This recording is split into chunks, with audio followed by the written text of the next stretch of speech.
presence, joy, peace.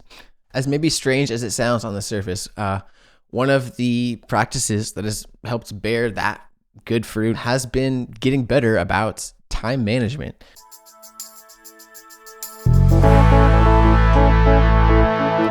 Drinking a seltzer today for the epilogue, which is definitely 100% a bad idea. I don't edit the epilogue as much, but I'll probably have to edit out a burp or two. But oh well. Welcome to the epilogue, casual conversation after the main episode. Thanks for being here. Today I want to talk about the spiritual practice of having a calendar.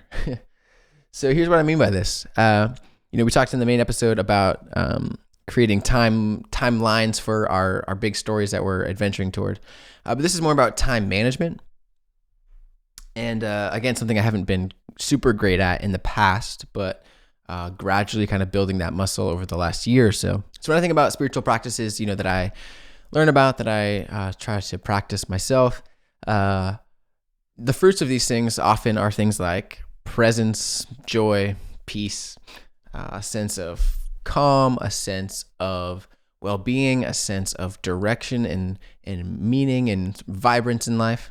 As maybe strange as it sounds on the surface, one of the practices that has helped bear that good fruit of presence and peace of mind and even, you could say, like, honestly, my ability to love other people well has been getting better about time management.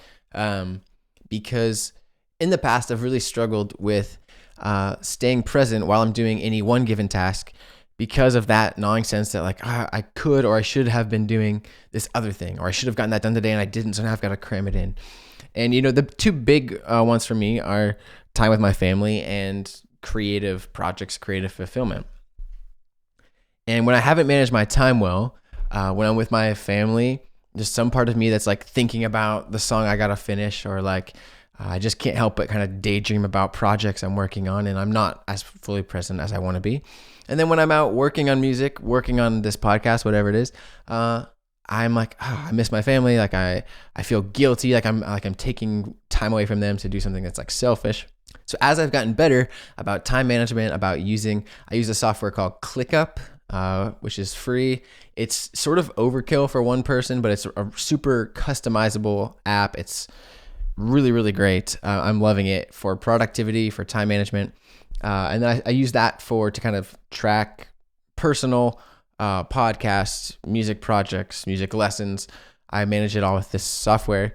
And I also still use Google Calendar, both free tools. As I've gotten really intentional about using these systems and treating my life, kind of when I say being my own boss, really kind of bossing myself around and saying hey, it's Monday. On Monday, you do this, this, and this every week. And this block of time on Monday, you devote to this. And then, it's Tuesday now. Okay, Tuesday is music lesson day. So you've got these, it's kind of a heavy loaded with your lessons. You've got this time, this block of time. I know it's going to feel like free time, but actually we're going to decide on Monday night, at the latest Monday night, we're going to decide what happens with that block on Tuesday. And so I don't, I just look at my phone or whatever, and I'm okay, it's 1 to 3 o'clock on Tuesday. It's already been decided for me by me, and I could technically back out, but it's already been decided what I'm going to do with my time. So yeah, that helps with productivity. Yeah, it helps with getting things done. But this idea of a calendar as a spiritual practice, this is starting to really show some good benefits for me with being more present when I'm at home, because I feel like I don't have to kind of be daydreaming the next episode while I'm trying to play toys with Forrest, because I know I'm going to have time. I know I'm going to have time in the next day or so to do that daydreaming. And so in that moment, I can just be present and I can just play toys. And when I'm out here, I don't have to feel guilty that I'm missing time with family, because I know that at 3 o'clock, 4 o'clock, however the days can be structured, I'm going to be home, and then I can be in home mode. And it's allowing me that ability to be present. And then from presence comes all the other good stuff a lot of times, right? And then also like the peace of mind that comes from knowing. We talked actually in the main episode about that, the abstract gnawing sense that like I should be doing something else or I should be further along than I am. The peace of mind that comes from knowing that everything that I need to get done. I actually do a process most Mondays, either Sunday night or Monday. I call it my Monday brain dump. And I just write down in one list everything that I is kind of just floating around in my head that I need to do. It could be like, hey, I should probably have a conversation with so-and-so about this. It can be something as sort of simple and personal as that, versus like, oh man, this deadline for this project I'm working on is coming up and I'm not where I need to be. So I'll write down like 3 things I know I need to do to accomplish that by my deadline. I just write it all down, and it's extremely cathartic to just put it all down there. No order, no structure, no specific assigned time to do any of those things. Yeah, I just dump it all out, and I'll even kind of dump it all out and then just kind of sit there and think like, is anything else popping up to mind? Just kind of clear mind. Is anything else kind of floating around in there? It's like, nope, that covers it. So then I've got that Monday brain dump, and I just go in and I start assigning. I'm going to do that on Tuesday. I'm going to do this right now. I'm going to send someone an email right now. I can just cross that off. I'm going to do this on Thursdays, because Thursdays is a day that I typically do all of my tasks related to that. Because that's another thing I've started doing, is blocking off Monday, Tuesday, Wednesday, Thursday. Pretty much all have a general theme to them. And there's exceptions. Like it's more like my main work day has a theme. And then if I do anything at night, like after rest of the family's in bed, then I can kind of do whatever I want with that extra time. But work day time, Monday, Tuesday, Wednesday, Thursday, each of those days has a theme. And again, it's been rather arbitrarily decided because I do set my own schedule for most of what I do. But having that structure and that predictability week to week has been really huge.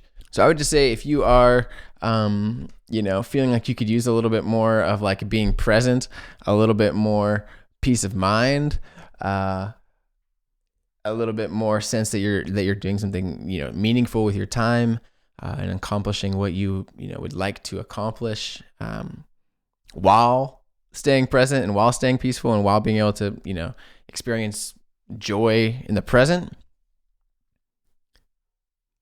If you would like some more of that, and you're not currently managing your time in some really specific way, with a calendar app or a productivity software, or just a good old fashioned, to-do lists and paper calendars, like however you want to do it, I think it shouldn't be overlooked as a real sort of spiritual practice to manage our time with that sort of intentionality, so that whatever we're doing at any given moment, we can be fully present, fully doing that thing, knowing that all the other stuff will, sort of have its time.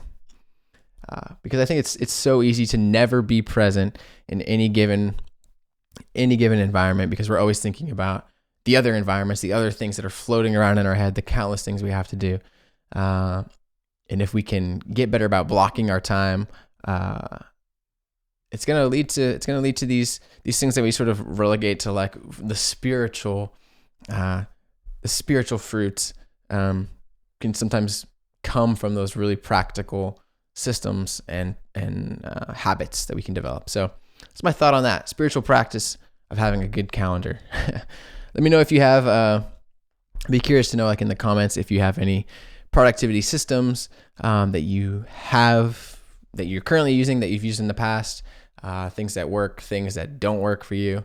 And ClickUp is the name of this software that I've been really loving. I got that a few months ago, and it's definitely helped a lot with this. All right, there you go. Episode 6, all wrapped up. We'll be back next week. New episodes every Wednesday. Wepisodes every Wednesday. New episodes every Wednesday. See you next week for episode 7. Peace.